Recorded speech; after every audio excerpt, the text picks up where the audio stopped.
Hoy no vamos a hablar de política, sino de guerra, de planificación militar. Estados Unidos tiene ahora mismo un portaaviones, submarinos nucleares, destructores y bombarderos B-52 a la puerta de Venezuela. Y si la operación Lanza del Sur pasa a su segunda fase, hay una lista de objetivos concretos que el Pentágono lleva años estudiando.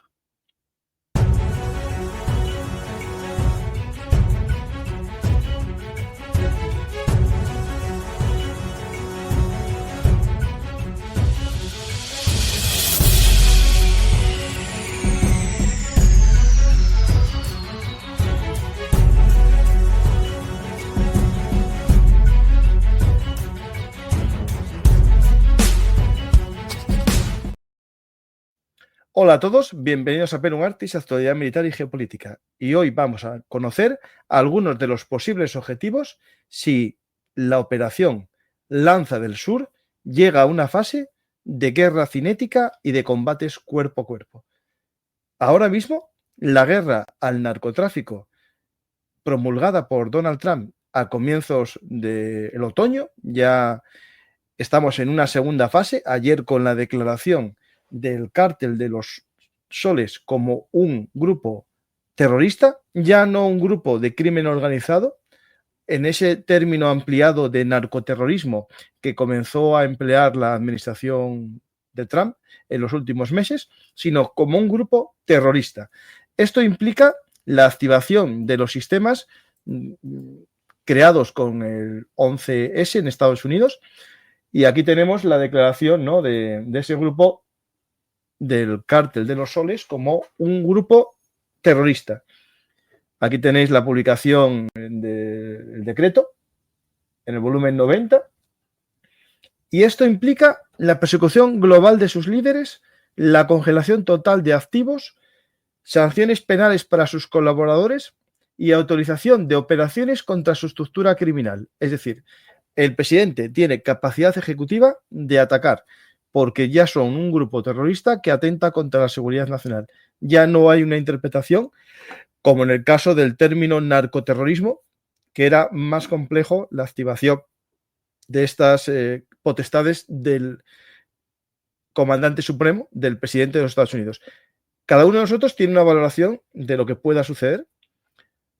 Yo entiendo la lucha al narcoterrorismo, entiendo la lucha al narcotráfico, siempre que sea atacar al narcotráfico. Si se ataca a un país soberano, veremos otras limitaciones.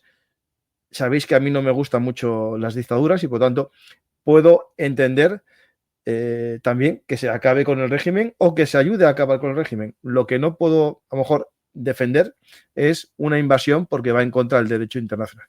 Veremos qué sucede. Yo os voy a exponer varios escenarios, pero recordar que lo que estamos hablando ya no es un posible. Estados Unidos lleva atacando decenas de barcas y narcosubmarinos cargados de cocaína que salían desde Venezuela y también otros desde Colombia, con más de 100 muertos por parte de los grupos de narcotráfico de distintos cárteles. Y la guerra ya está empezada. Ahora lo que estamos esperando o viendo es si va a haber una aceleración y una agudización del ataque con ataques a objetivos terrestres en Venezuela. Se atacaron barcos que salían de playas venezolanas y, por tanto, sí que podemos decir que hay ataques a objetivos venezolanos. Ahora lo que vamos a ver es cuál es el ataque o los objetivos en esta nueva fase. Puede que ni llegue. ¿Por qué? Porque ayer mismo en Axios se comienza a hablar de un rumor de una posible llamada en la noche de ayer de Maduro con Donald Trump para ver cómo acabar con la fase de conflicto. Lo que es cierto es que estamos asistiendo, por un lado, a una exhibición total de armas estadounidenses, unos 15.000 soldados desplegados en el Caribe con numerosas embarcaciones, con el mayor portaaviones de la flota estadounidense, el Gerald Ford, que por sí mismo ya lleva más aviones que muchos países. Pero por otro lado, tenemos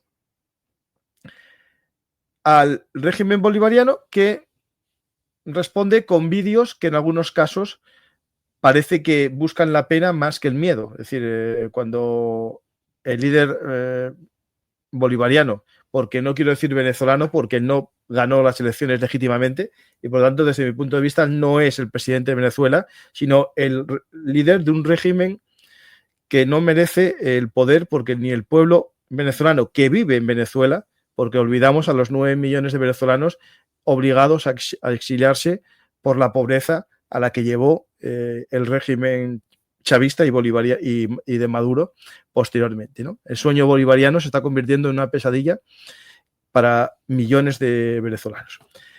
Por lo tanto, el régimen responde y hace vídeos llamativos, ¿no? Como él ayer bailando, celebrando su cumpleaños justo cuando Estados Unidos le regala la declaración de grupo terrorista. Aquí, tenemos un poco parte del despliegue estadounidense. Podéis ver el grupo anfibio del Iwo Jima y también el grupo de ataque del Gerald Ford y varias fragatas lanzamisiles que darán una lluvia de tomahawks contra los objetivos chavistas. Aquí tenemos un vídeo que os lo voy a poner porque yo creo que es muy llamativo, que es la obsesión que tiene el régimen chavista, o en este caso bolivariano madurista, de mostrar la fidelidad del ejército, ¿no? Ayer, al cumpleaños del gran líder, responde el ejército. ¡Oh! ¡Feliz cumpleaños, mi comandante jefe! Que no puse el sonido, me parece. Ahora lo tenemos. Desde la cuna de la Revolución Bolivariana le deseamos feliz cumpleaños, mi comandante jefe.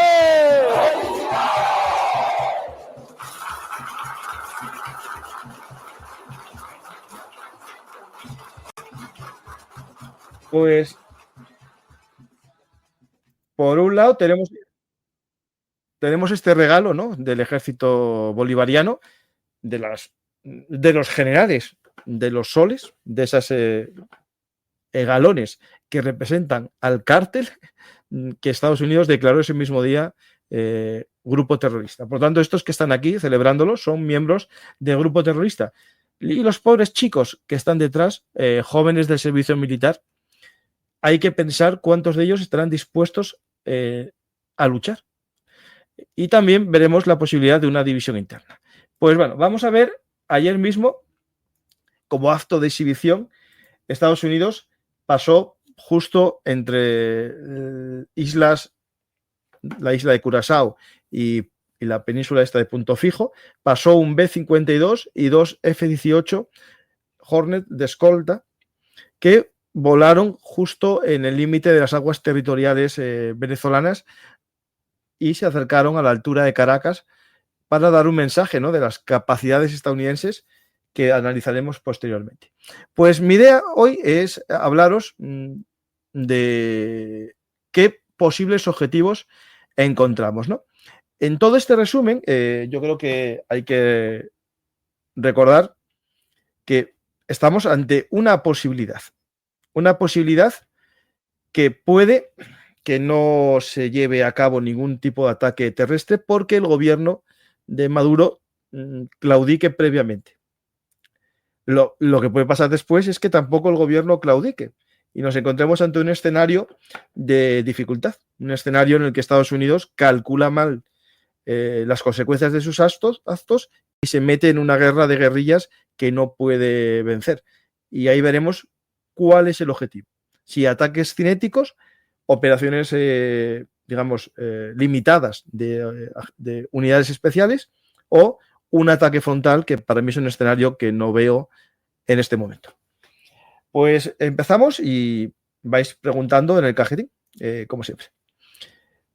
Es esencial para entender todo lo que está pasando aquí el testimonio de Hugo Carvajal, es jefe de inteligencia de Chávez, que se declaró culpable en Estados Unidos y aportó pruebas que, por un lado, implican directamente a Maduro, a Padrino López y a Cabello, que confirma rutas aéreas y marítimas del narcotráfico y describe cómo se usa la infraestructura militar venezolana para la cocaína y los minerales del arco minero. Es decir, esencial la extradición desde España de este hombre, que es el que pone los puntos o las chinchetas en el mapa. Algunas de ellas las vamos a ver ahora, pero es importante entender que Estados Unidos no solo lo saca de observación satelital, no solo lo saca de sus agentes en el campo, no solo lo saca de inteligencia UMIN, sino de este hombre que en sede judicial declara los puntos de las rutas del narcotráfico en Venezuela.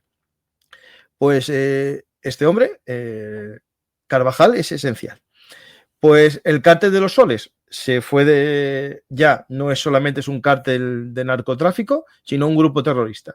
Y la operación Lanzas del Sur, vamos a ver cómo evoluciona. La primera fase ya está ejecutada con ataques en el mar, la vigilancia del mar, y nos viene la segunda fase, golpes terrestres, como dijo Pete Hegges.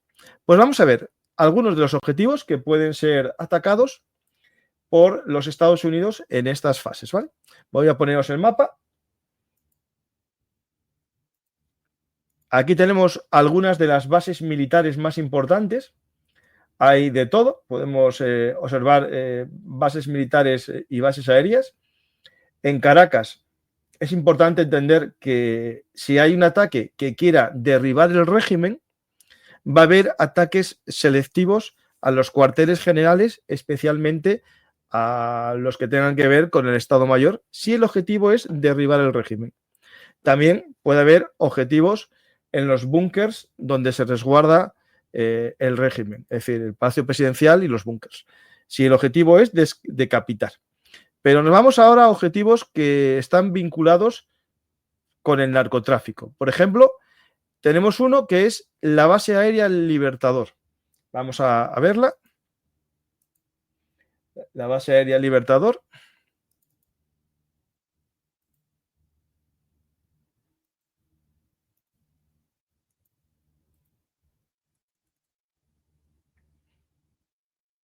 La tenemos aquí, muy cerca del lago Valencia.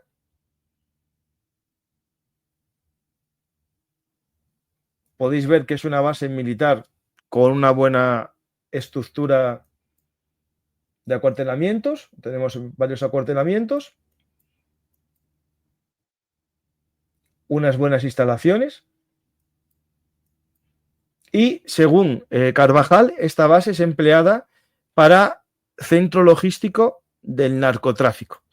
Por lo tanto, el objetivo podría ser básicamente ataque con misiles Tomahawk o Hassan. El objetivo, las pistas y los tanques de combustible. Y no sería necesario arrasarla, basta con dejarla inútil durante 24 y 48 horas, que sería la fase en la que estos aviones tuviesen alguna misión, por ejemplo, de intento de interceptación de los aviones estadounidenses. Eso sería una fase shock and awe, muy ligera, no sería como un ataque a gran escala como pudo pasar en Irak, pero sería una especie de mensaje para no uses tus aviones que te voy a machacar toda tu fuerza aérea. Pero aparte, es un mensaje también de que sé que estás empleando esta base en el narcotráfico, según Carvajal. Segundo, base aérea José Antonio Anzoátegui. Otra base que, según las declaraciones está siendo también empleada. Otra base, esta más pequeña, pero que tiene varios refugios para aviones de combate.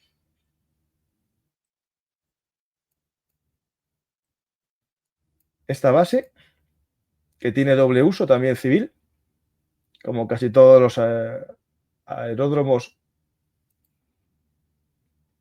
está cerca de la ciudad de Barcelona. Tiene un nexo con el narcotráfico y la minería ilegal, importante la extracción de oro hacia segundos países, como os expliqué en un programa sobre Venezuela en el punto de mira. El oro es una forma o una vía vital para la financiación de las élites bolivarianas. El punto fuerte es las rutas hacia África Occidental. Este aeropuerto, al parecer, según Carvajal, conecta con las rutas del narcotráfico a nivel mundial. porque gran parte de la cocaína americana de Colombia entra en África y desde África va a Europa. Por lo tanto, este aeropuerto, según Carvajal, es esencial en esas rutas. Y lo mismo sería una fase aérea de ataques. Nos vamos a objetivos marítimos. Y ahí tenemos varios puertos. El principal es el puerto de La Guaira, que es el puerto más importante de Venezuela, en las afueras de Caracas. En el lado norte de la Sierra de La Guaira está este puerto, que es, digamos, mezclándolo con las mercancías legales, se saca también las sustancias ilegales. Y aquí tenemos posibles objetivos, que es bloquear selectivamente a los buques sospechosos de la que salgan del puerto o ataques a las grúas y depósitos de combustible, con el objetivo de inutilizar temporalmente el puerto. No va a haber un minado del puerto, sino bloqueo de los barcos que salgan con una, digamos, disculpa de control de drogas, que es algo que las leyes internacionales lo permiten en algunos casos en alta mar. El tema es cómo se hace este bloqueo en aguas territoriales venezolanas. Por otro lado, este puerto es importante, pero no tiene una gran flota venezolana anclada en sus muelles. Podéis ver que no es un puerto militar.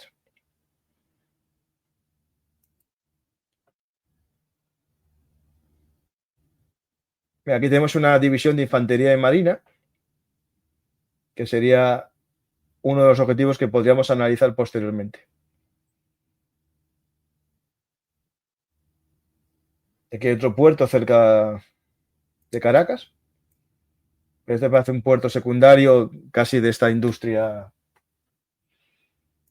Si os fijáis, la costa tampoco tiene muchos puertos.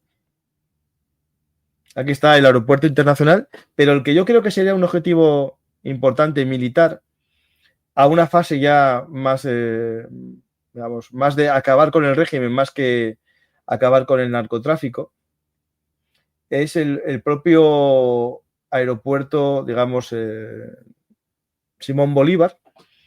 Aquí podéis ver que está la Comandancia General de la Aviación y la Comandancia General de la Aviación Militar Bolivariana. Tenemos aquí la sede del Estado Mayor del Aire. Esta es una zona militar. Podéis ver la base militar, aquí una zona de helicópteros. El tema de este aeródromo, que ya se vio en el caso del... Aquí podéis ver también medios militares. Muchos de ellos no deben estar funcionando o usados muchos porque están demasiado pegados unos a otros. Este aeródromo, cuando os fijéis en este detalle que os voy a mostrar ahora mismo,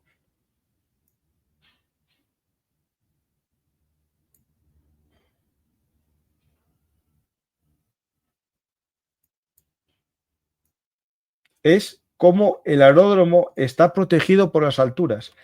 Los aviones que quieran penetrar en él van a tener no solamente los sistemas de misiles antiaéreos, que en el caso que quieran hacer una operación terrestre, una operación de desembarco de unidades aerotransportadas en helicóptero, por ejemplo, para tomar el aeródromo, se complicaría mucho porque todo el aeródromo está protegido de estas alturas.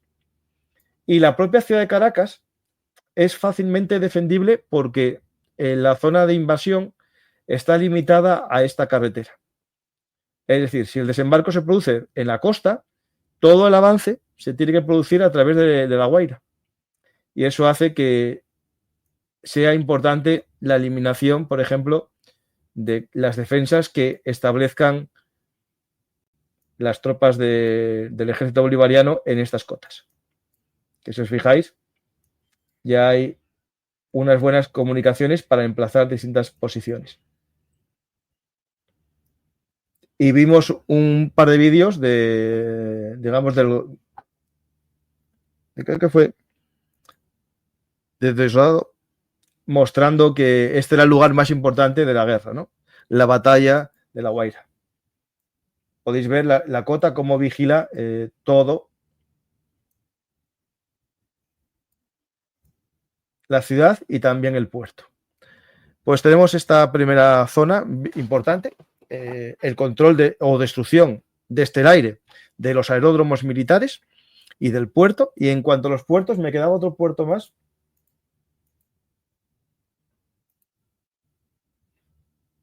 Me quedaba la dirección del servicio, digamos, de inteligencia, de contrainteligencia militar. Uno de los posibles objetivos para cegar al régimen es eliminar a sus servicios de contrainteligencia, en este caso al DGCIN, y también, como ya vimos, a lo que es la comandancia del Ejército del Aire y también los objetivos de la comandancia del Ejército de Tierra.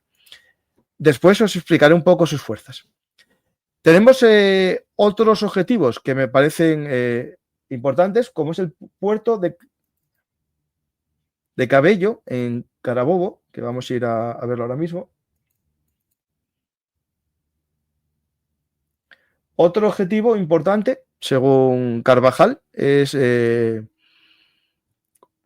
uno de los lugares en los que, en teoría, están los envíos militares, es decir, los envíos que nutren al ejército llegan más a este puerto que al puerto de Caracas. Y aquí, bueno, podéis ver un poco el puerto. Tiene unos astilleros.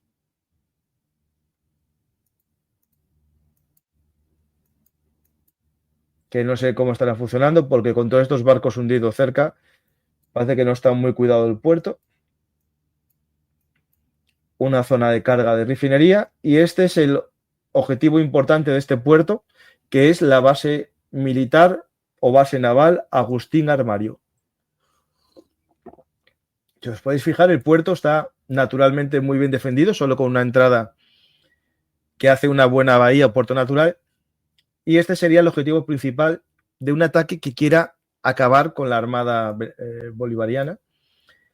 Aquí tenemos también otros barcos en un estado bastante raro de mantenimiento, estos tres.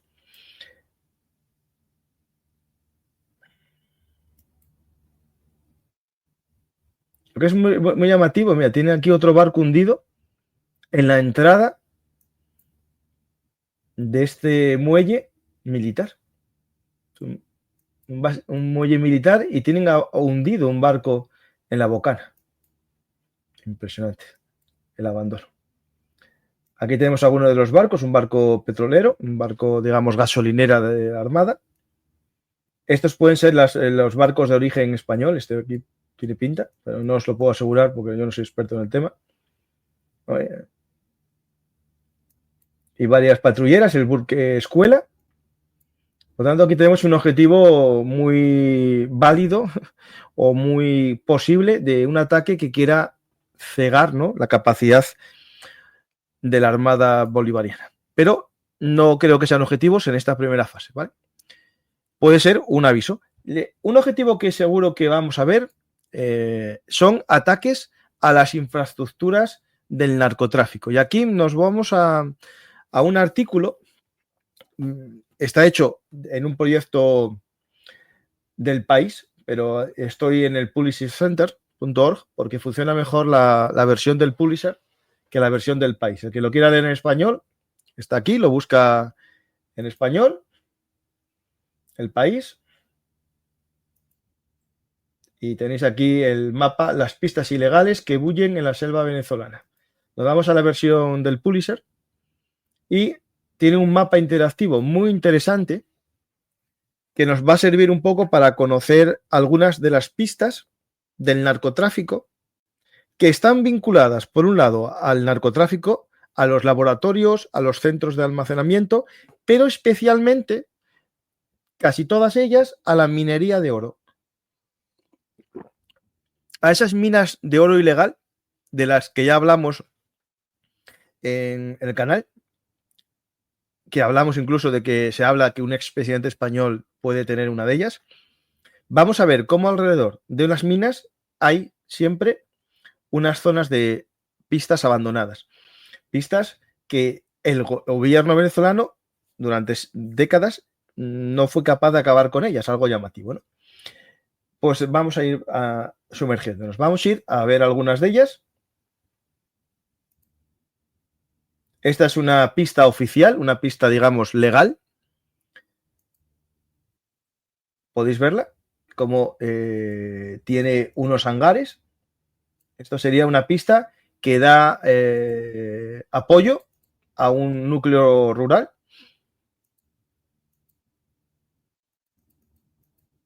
Aquí tenemos otra que ya empezamos a ver que son distintas. Esta tiene cerca un poblado.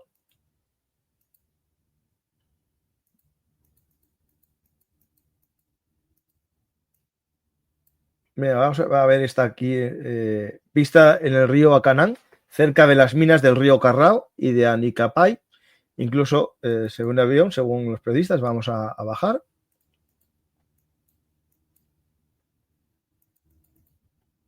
Claro, el tema de estas pistas, que por ejemplo en este caso nutre a este poblado minero, que si os fijáis cómo los caminos van todos al río, y seguro que por aquí encontramos también algún movimiento de tierras propio de la minería. Aquí podemos ver ya movimientos de tierras, ¿vale? Pues ahí tenemos uno. El problema es cómo se atacan estos objetivos, ¿no? Es decir, ¿qué ganas destruyendo uno de estos objetivos, ¿no? El problema que tiene Estados Unidos es cómo atacar esta infraestructura tan sencilla, es decir, poco más que una carretera pisada por una excavadora o por muchos coches muchas veces, ¿no? Es decir, no es nada más que arena. Y en este caso tenemos otro poblado cerca, otro poblado minero. Y aquí, por ejemplo, podemos apreciar algunas de las zonas mineras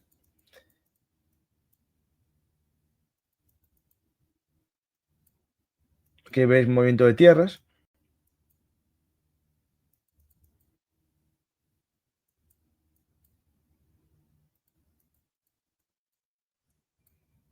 Y aquí estaríamos siempre ante objetivos porque se vinculan, según las fuentes de inteligencia estadounidenses, tanto al narcotráfico como a la minería ilegal.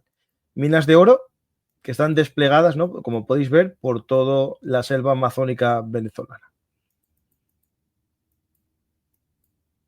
Vamos, por ejemplo, a este aeródromo que está justo metido en una zona minera.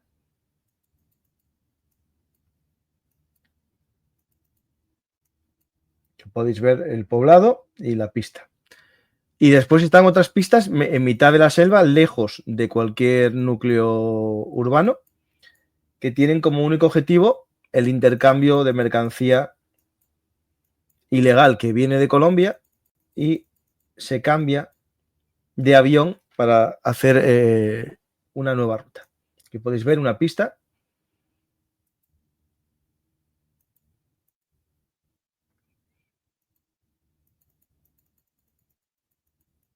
Bueno, pues el que quiera ver más, que lo busque en el diario El País y tenéis ahí muchas de las pistas que pueden ser objeto, ¿no?, de ese ataque estadounidense. Tenemos, por un lado, las pistas clandestinas sean atacadas por drones Reaper o Predator, equipos de operaciones especiales y el objetivo sería destruir los depósitos de combustible y los laboratorios o almacenes que haya cerca. Y después en el arco minero, por ejemplo, todo ese sistema de minas que os conté, hay uno en la Ramona, en el Callao, a ver si lo encuentro, porque las coordenadas que tengo no me funcionaron, pero tengo el nombre, voy a ver si lo encuentro.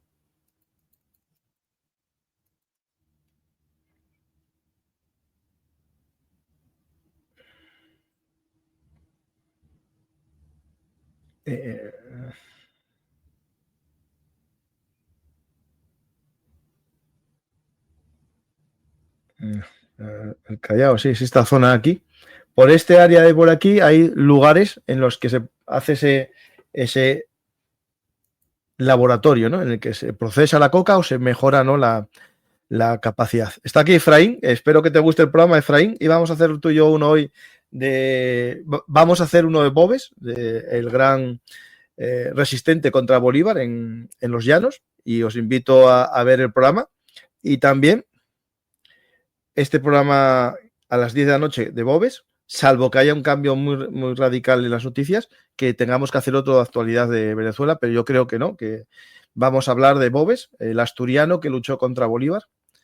Espero que te esté gustando el programa, Efraín, que si tú me dices que está mal, pues me va a sentar muy... Voy a darme cuenta que lo estoy haciendo mal. Efraín es un experto en Venezuela, es venezolano y español, y os invito a ver sus programas aquí en Belum Artis, ponéis Efraín Belum Artis y os sale. Pues vamos a seguir un poco viendo escenarios posibles, ¿vale? Tenemos estos laboratorios. Hablamos del mando y control, que también es una posibilidad, ¿vale? Vamos a ver los distintos niveles de ataque. Yo clasifiqué 4 niveles de ataque posible. El plan A, golpes quirúrgicos, que sería una guerra cinética, misiles Tomahawk lanzados desde los destructores y submarinos.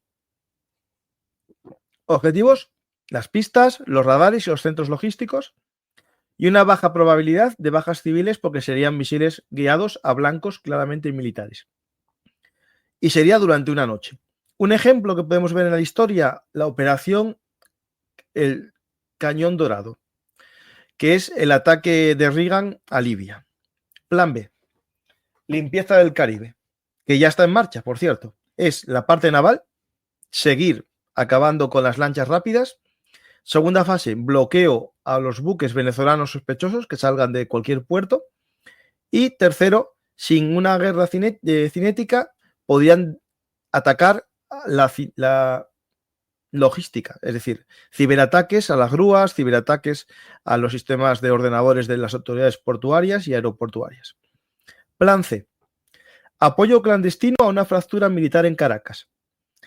Aquí sería jugar con la división interna. Sabotajes aéreos y logísticos, Tomahawks contra las bases clave para provocar caos interno y división, y el objetivo que un sector del ejército fuerce a Maduro a negociar o a huir.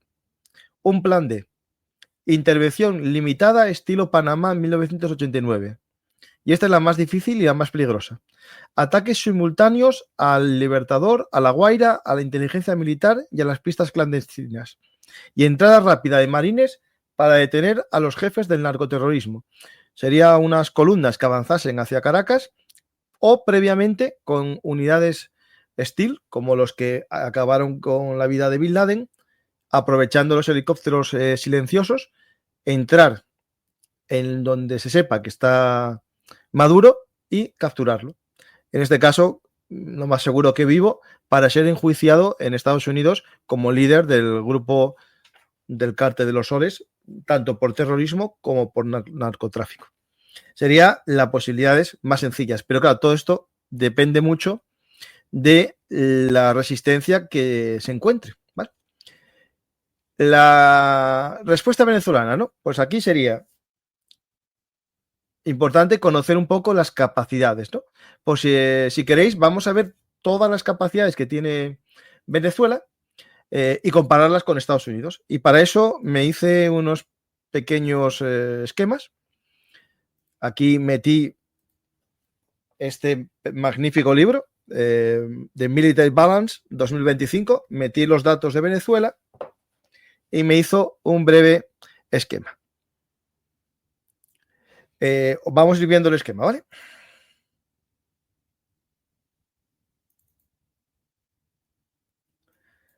Aquí tenemos los efectivos totales de Venezuela, una fuerza armada activa de 123.000 hombres, 63.000 del ejército, 25.000 de la armada, 11.000 de la fuerza aérea y 23.000 de la Guardia Nacional.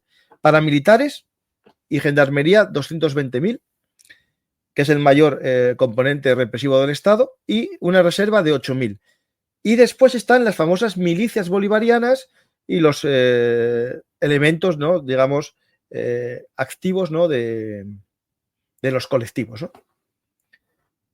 Básicamente el ejército no es lo más peligroso que tenga Venezuela frente a un ataque estadounidense, sino la posible resistencia mediante guerrillas, que es lo que buscará el régimen. El ejército de tierra, tenemos aquí que funciona con una estructura de una brigada acorazada, 4 brigadas de infantería ligera, una brigada de paracaidistas, varias brigadas motorizadas y unidades de ingenieros y artillería dispersas. Básicamente, los problemas que tenemos con este ejército es que está canibalizado gran parte de su ejército, utilizan los vehículos para reparar otros vehículos. Vimos vídeos absurdos sacando de los museos carros de combate de los años 50 para mostrar su poderío, e incluso vimos vídeos mostrando cómo iban a usar estatuas de los cuarteles como señuelos, ¿no? Poniendo un bidón de combustible. Lo raro es que lo anuncia, ¿no? Y eso sí es cierto, Steven Svensson, tiene 120.000 generales. Problema endémico, falta de repuestos y mantenimiento nulo desde el 2017. La corrupción les puede. Y tienen piezas de origen estadounidense, chino, francés, brasileño, español. Una logística loca. Estos son algunos de los vehículos blindados que tiene. 173 T-72B1 modernizados por Rusia, 80 AMX-30 de los años 70, 92 Scorpion y Scimitar británicos, y que sean operativos, podemos decir que entre 30 y 40 T-72. El resto, para el museo. Artillería. Tiene artillería de tubo de 105 milímetros, los M56, y también tiene los M101 de 155. Cohetes y misiles de fabricación rusa y checa, BM-21 y RM-70. Incluso tiene alguno israelí de 160 milímetros. Y morteros de tipo Brad. Básicamente, la duda que hay es la calidad de su munición, que puede ser muy antigua y tenga problemas de empleo.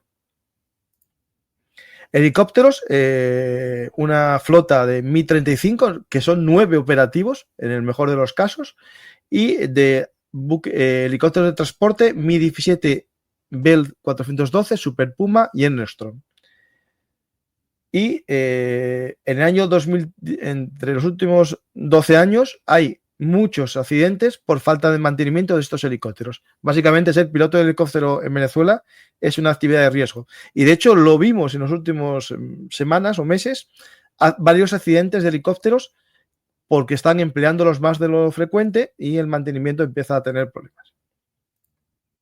La Fuerza Aérea tiene F-16, unos 6 u 8 operativos, pero sin repuesto desde el 2006.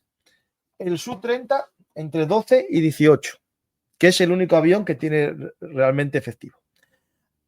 Y en ala fija secundaria, aviones K-8 Karakorum, OV Bronco, C-130 Hércules y 8 chinos. Y algunos aviones Embraer y Cessna para transporte. La defensa antiaérea, que sería lo que más preocupa a Estados Unidos para poder hacer su superioridad aérea. Tenemos misiles ES-300, que serían el mejor arma antiaérea que pueda disponer Venezuela, pero estamos viendo que no son muy efectivos en Ucrania y tampoco lo fueron en Irán. Por lo tanto, no creo que a la primera oleada de Tomahawks y de F-35 sean un límite, ¿no? Es decir, Estados Unidos, si va a hacer un ataque masivo, lanzará misiles antirradiación contra la batería en la primera oleada y posteriormente, con espacio aéreo limpio, sobrevolará una cota alta. No pueden ir a vuelo muy rasante por el tema de que los sistemas, digamos, de cañón rápido siguen siendo efectivos sin radar. Tenemos los Buk, los Pechera y los Sigla o Mistral. Estos Sigla y Mistral son portátiles y, bueno, pueden ser una amenaza para helicópteros o aviones a baja cota. La Armada, tenemos aquí algunos de los barcos, 2 fragatas clase Lupo italiana, 3 corbetas clase Waikeri Gazelle, 3 patrulleros clase Waikamakuto, 3 patrulleros clase Avante 1400 de Navantia, que son los españoles, y un submarino clase Savalo, referido como no operativo, es decir, que según las fuentes OSINT está no operativo. Básicamente, la armada está virtualmente paralizada. Infantería de Marina es el cuerpo mejor entrenado de las Fuerzas Nacionales Bolivarianas, Fuerzas Armadas Nacionales Bolivarianas, y tiene 3 brigadas anfibias. Pues aquí tenemos una visión un poco del ejército. Y ahora vamos a hacer lo que a nadie le gusta, las comparaciones que siempre son odiosas, ¿no? Pues tenemos esta comparativa solamente con lo que Estados Unidos tiene desplegado en la zona. Y ahí tiene desplegado, frente al ejército bolivariano, el US SOTCOM tiene 15.000 o 20.000 efectivos en el Caribe, más lo que tengan Estados Unidos. Claro, esto es solamente desplegado en la zona de influencia del Comando Sur. Y Venezuela tiene entre 123.000 y 220.000 paramilitares. Pero la gran diferencia es el mando, la cohesión y la proyección de fuerza que tiene Estados Unidos, de la que carece Venezuela. Poder aéreo en cazas, en la zona de combate, Estados Unidos tiene los F-35, los F-18 y posible apoyo de F-22 y F-15. Básicamente, viendo las capacidades estadounidenses, estamos ante un 100 contra 1.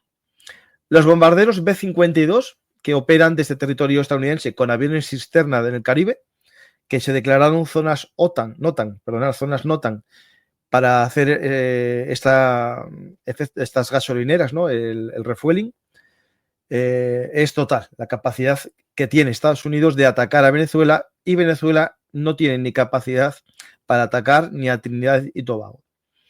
Aviones de apoyo aguas, KC-135, RC-135 y vehículos de patrulla marítima P-8 Poseidon. Y Venezuela, ninguna. Sus fuerzas aéreas combaten sin inteligencia en tiempo real. Horas de vuelo de piloto, un dato que es aplastante. De 200 a 240 horas de instrucción anuales un piloto estadounidense, entre 20 y 40 horas anuales un piloto bolivariano. Los sistemas antiaéreos no se va a dar el caso, ¿vale? Porque Estados Unidos no va a estar, digamos, esperando ningún ataque aéreo de Venezuela, pero bueno, básicamente Estados Unidos va a neutralizar con sus sistemas antirradar todos los sistemas defensivos bolivarianos. Y bueno, después lo que es toda la guerra, digamos, de información, los radares AWACS, los satélites, la red global de información satelital, y Venezuela no tiene nada de acceso. Un NOTAN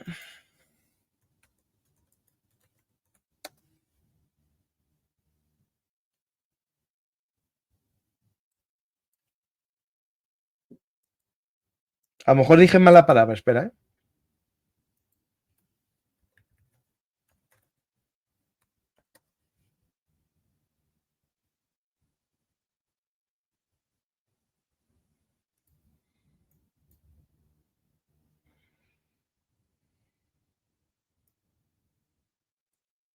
Vale, un NOTAN, ahí lo podéis ver, es una advertencia de limitación del espacio aéreo. Se declaran cuando hay maniobras militares, ataques o una guerra, para que ningún avión civil sobrevuele una zona. Se declararon varios NOTAN en el Caribe esta noche. Cuando estuve traqueando, ¿no? un B-52, había un NOTAN declarado previamente, que fue lo que alertó a todos los OSINT y a todos los que estamos observando. Mira, aquí. Es que tengo varios NOTAN, pero son de la India. Espera un momento.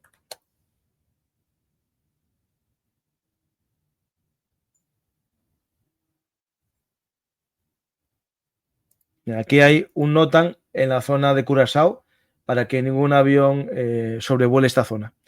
Recordar que se advirtió a todas las compañías aéreas civiles que no vayan a Venezuela, y España, todas las compañías españolas no volaron a Venezuela, dejando al pasaje en España. El problema es los españoles que estén en Venezuela, ver cómo regresan y ver qué se hace con los venezolanos no residentes en España que se quedan en territorio español. Puede que alguno pida estatus de refugiado político, quién sabe. Pues seguimos y vamos viendo más cositas.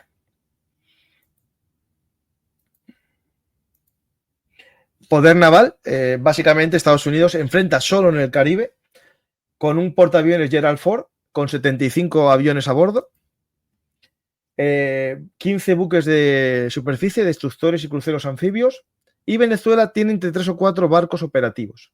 No pueden ni salir al mar, básicamente. Y submarinos, hay 2 o 3 con lanzadera, con sistemas de lanzamiento de Tomahawks, y el Sabalo venezolano, que no sabemos si opera. Básicamente, el mar no hay disputa. Estados Unidos lo controla. Porque aparte, los posibles sistemas antibarco que tiene Venezuela son de origen ruso, no ha puesto mucho por ellos tampoco. Y son bastante antiguos. Bueno, la comparativa de fuerzas terrestres, tenemos un poco aquí el despliegue. Estados Unidos tiene desplegados 4.500 marines con sistemas de desembarco anfibio acorazado, con M777, con sistemas HIMARS, también tiene tanques blindados M1 Abrams y experiencia militar en combate, mientras que Venezuela no tiene experiencia militar, una baja moral, se comenta en los cuarteles no tienen nada más casi que son los siervos de sus comandantes. No tienen medios y en algunos casos incluso mala alimentación. Y esto en época de paz. Por lo tanto, la moral es muy baja y no tienen capacidad, digamos, o experiencia doctrinal como ejército. Drones y guerra electrónica. Tienen Estados Unidos el MQ-9 Reaper, el RQ-4, drones navales también autónomos. Y Venezuela tiene el Mojager iraní 6 u 8 y modelos pequeños, pero ten en cuenta que no tienen una gran experiencia en el uso de drones a gran escala. Y en la guerra electrónica, pues el EA-18G Growler, que es un avión de guerra electrónica que ciega al adversario y genera imágenes fantasmas en los radares, capacidades de ataque cibernético, y Venezuela no tiene mucha estructura. Bueno, aquí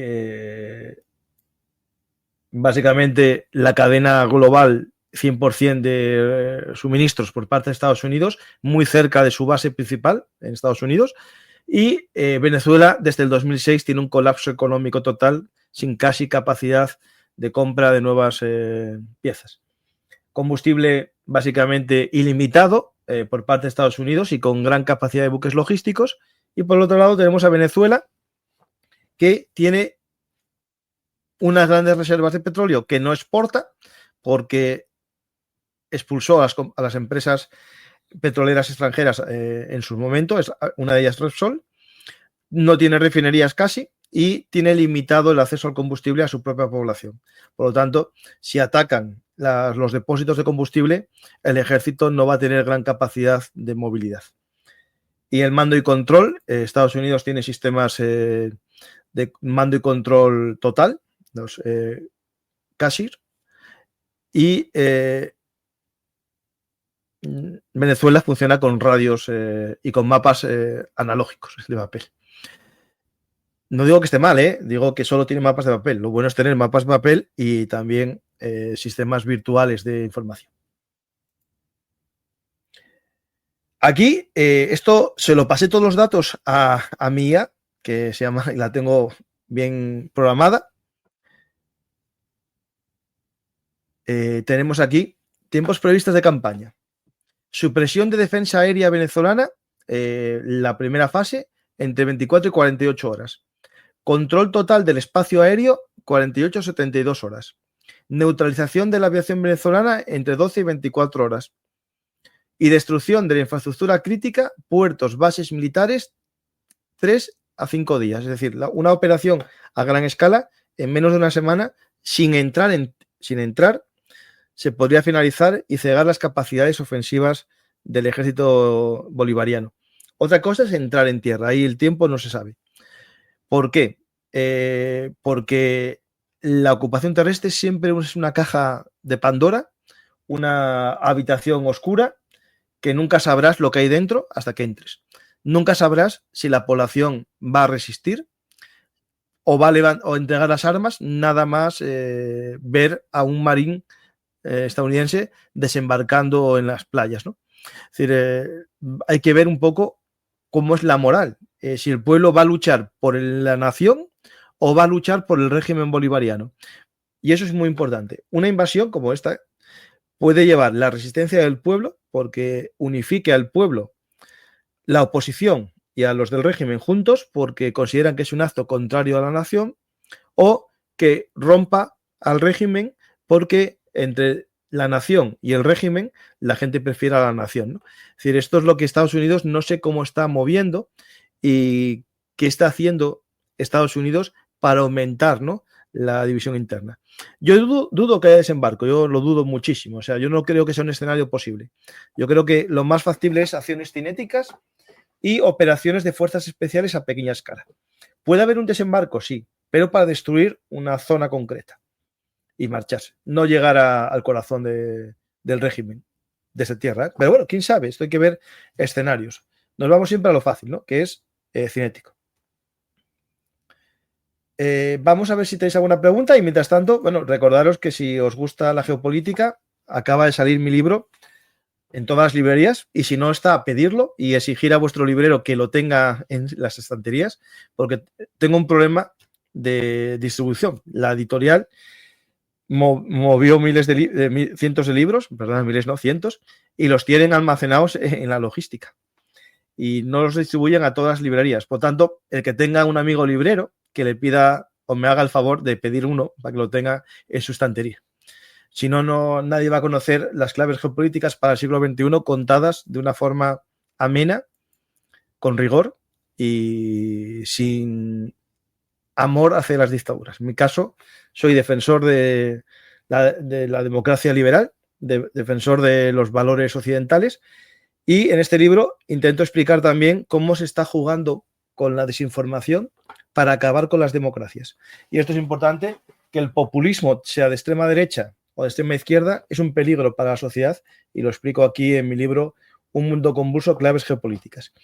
Por cierto, antes de ir a las preguntas, quiero recordar que si sois asturianos, en Oviedo, este viernes, día 28, a las 19:30, en la librería Pasapágina, estaré allí para contar de qué va mi libro y también, como no, para firmar el libro al que lo compre, que espero que haya gente que se anime a pedirlo a los Reyes Magos o a Papá Noel también el libro, pero este viernes 28 en Oviedo.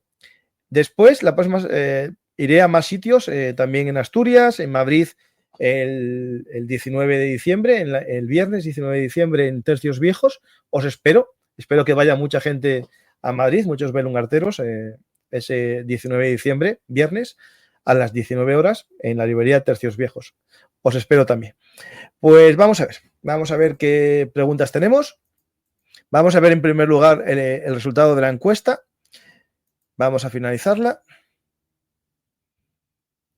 El 69% piensan que habrá ataque al territorio venezolano y el 31% que no. Básicamente, de 373 votos, un resultado a favor del sí. Siempre que no se rinda antes y decida pactar una salida honrosa.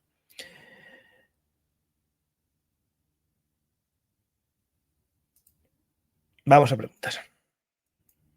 Si os ha gustado el programa, ya sabéis, dar a me gusta, dejar un comentario, compartir y suscribiros al canal. Y también, como no, apoyar al canal, si queréis, haciéndoos mecenas en cualquier plataforma o invitando un café. ¿El autobusero será dictador vitalicio, ya que la oposición ha sido borrada? Bueno, si no lo quitan del autobús, sí. El problema es que puede venir el inspector de transportes y echarlo. ¿Qué opinas de los rumores e informaciones de la orden de detención de Zapatero? Yo no suelo hablar de política española, pero en este caso tiene que ver con el tema. A ver, al parecer hay un rumor, no sé hasta qué punto, sale en los medios de comunicación, que un tribunal de Florida lo vincula al cártel del Sol.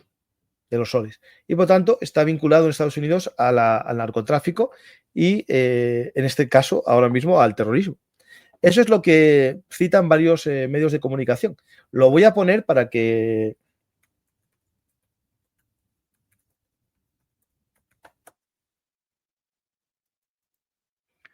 Ahí lo tenéis, estos diarios digitales que según algunos son falsos diarios, pero que están sacando mucha información sobre corrupción en España.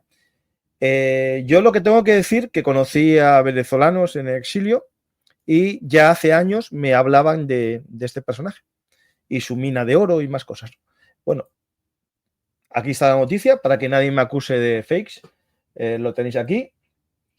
En la Gaceta también. Bueno, está ahí la noticia, ¿vale? No sabemos hasta qué punto sea cierto, ¿no? Pero si es cierto, estamos en un escenario complejo, ¿no? Muy complejo. ¿Qué relevancia puede tener los 20.000 cubanos y los Wagner como resistencia armada? ¿Y es cierto que Maduro puede tener misiles de alcance de 1.000 kilómetros iraníes o rusos?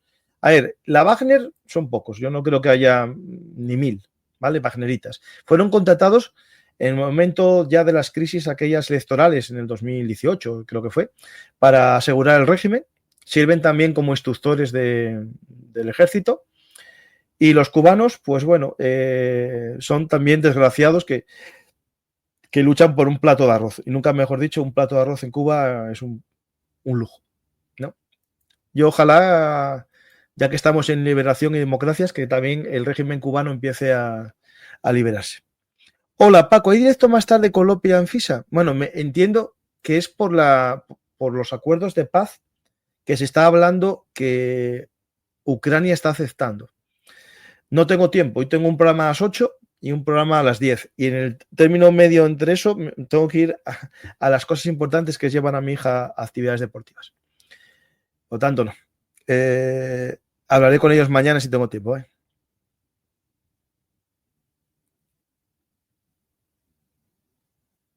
¿Por qué no hacen lo mismo en Arabia Saudita y Qatar? Miren a quienes financia Qatar y a los que causaron en Israel. Bueno, Israel atacó Qatar. Estados Unidos no va a atacar Qatar con Trump jamás, porque tiene buenos business allí, su familia. Y por otro lado, Emiratos Árabes Unidos y Arabia Saudí tiene buenas relaciones con Trump por los business. Acordaros del príncipe, no me acuerdo el nombre, el que hizo desaparecer el periodista en Turquía, que lo cortó en cachitos. Biden lo tenía en la lista negra como un autócrata y Trump lo recibió como al gran adalid de las libertades, ¿no? Es decir, a mí Trump es un personaje que me da mucho respeto o miedo. Soy de Venezuela. ¿Cómo se prevé que reaccione Colombia y Brasil si el ataque es directo? Es decir, una guerra abierta. Bueno, yo creo que achatarán la cabeza para abajo. Brasil no va a hacer mucho. Y Colombia hablará mucho porque sí que es más... ya lo dijo, que será un ataque a toda Hispanoamérica, a toda Latinoamérica, pero no creo que haga nada Colombia. Como mucho, protestas diplomáticas. Lo que es cierto es que Europa no está ayudando en nada a Estados Unidos y yo creo que hace bien. Y los británicos dejaron de dar inteligencia militar a Estados Unidos ya hace una semana porque tampoco quieren meterse en un ataque a un país soberano.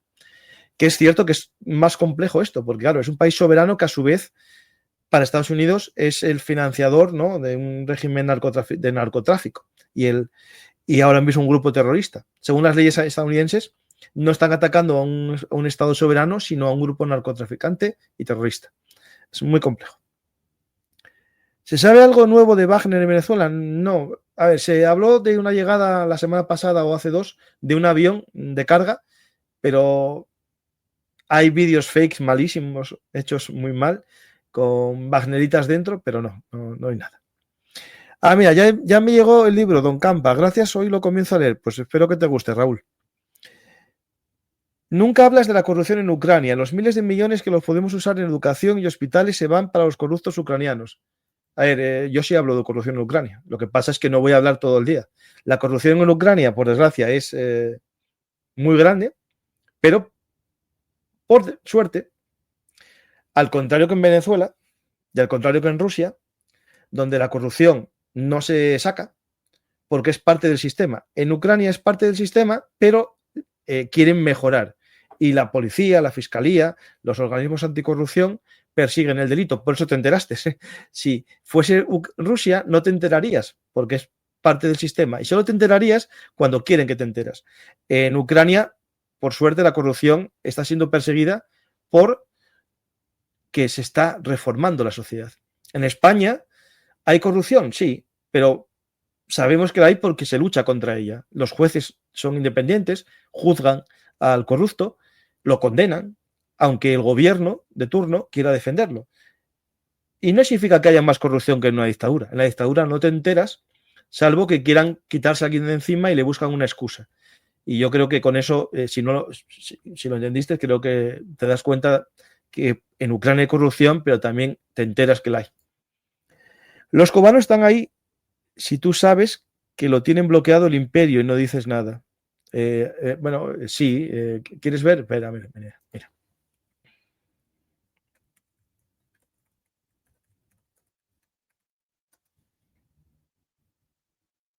Espera, que deja un segundito que estoy buscando.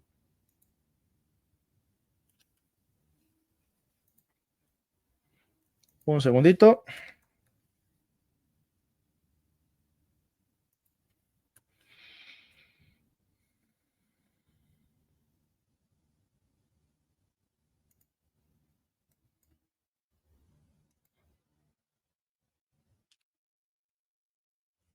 Bueno, para estar totalmente aislado del mundo, tiene comercio con España, exporta a España bastante, exporta 129.000 millones a España, Alemania 68.000, tiene estas exportaciones y aparte de importaciones, para estar bloqueado completamente, España le vendemos 938.000 millones en productos de todo tipo. Estados Unidos, para estar bloqueado por Estados Unidos le vende 366.000 millones al año.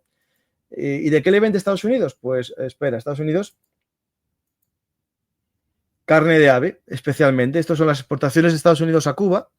Le vende carne de ave, pollo, carne de cerdo, leche concentrada, también preparados de carne. Es decir, Estados Unidos le vende comida. Le tiene bloqueado en productos, pero no en comida. Es decir, que sin Estados Unidos, Cuba tendría menos comida todavía. La gente a veces, no sé si habla completamente por desconocimiento o ignorancia, o por simplemente que les gusta comulgar con ruedas de molino, ¿no? Pero aquí podéis ver un poco la complejidad económica y visteis que sí que se le vende. Estados Unidos le vende a Cuba cosas. Por tanto, bueno, que el régimen sea así, no siempre es culpa de los demás, a veces es culpa de los corruptos y que las mayores fortunas de Cuba sean algunos de los más ricos del mundo, pues también tiene que ver un poco con la pobreza del resto del pueblo cubano.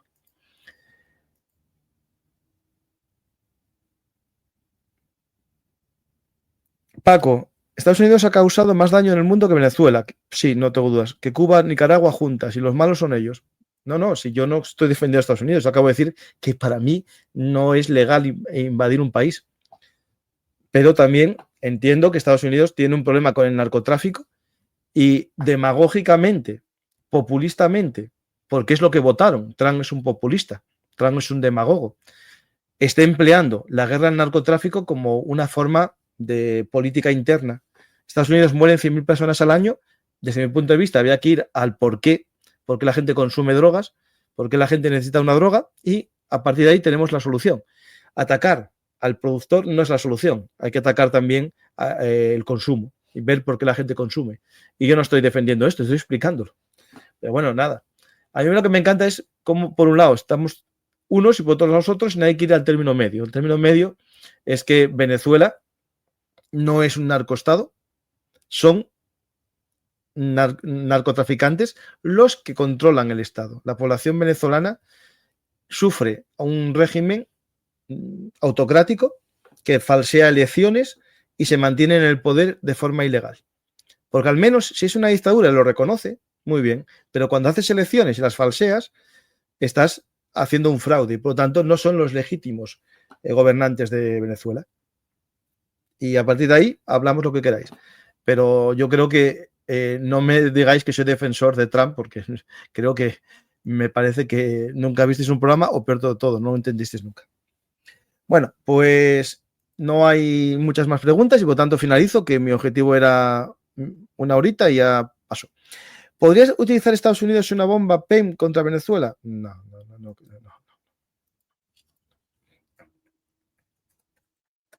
A ver, eso de los pulsos electromagnéticos y tal, no, olvidarlo, no. Mira, para que veáis que la única vez que se usaron bombas con cierta capacidad de negación de la capacidad eléctrica fueron las bombas contra Serbia, que lanzaron como tirillas de grafeno, si no recuerdo mal, creo que es grafeno, como tiras de papel de grafeno que hicieron cortocircuitos. Para eso ya está, haces eso, acabas temporalmente con todas las subestaciones eléctricas y a la semana se limpia todo y vuelve a funcionar toda la red eléctrica. No te hace falta acabar con la electrónica de un país. Aparte que no tiene sentido. Ninguno. Porque el objetivo no es la población venezolana. El objetivo es el régimen. Desde mi punto de vista, no tiene sentido ese arma. Otra cosa es que haya capacidad incluso para usarla.